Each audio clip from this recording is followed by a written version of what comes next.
Hi, today in front of me Motorola Moto E32s, and I'll show you how to find and manage sound settings on this device.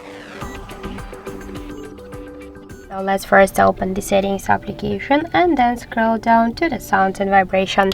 Here you'll see media, call, ringtone notifications and alarm volume panels, and just to change the volumes on each of this panel, we should slide to the left or to the right side these dots. If you want to send during the start mode, you should just click here to the section. Just to change phone ringtone for scene 1 or scene 2, you should also just select one from this section and select sound which you would like. In media section, we can turn on or turn off options to pin media player and to show media recommendations. Vibration for calls section, we can see here settings just to use vibration for calls never, always, and first then ring gradually. Also we can use the shortcut to prevent ringing.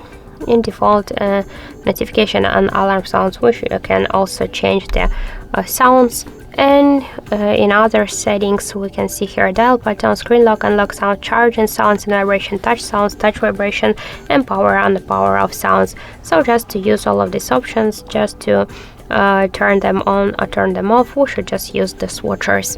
So that's it. Thank you for watching, and if you find this video helpful, don't forget to leave a like, comment and to subscribe our channel.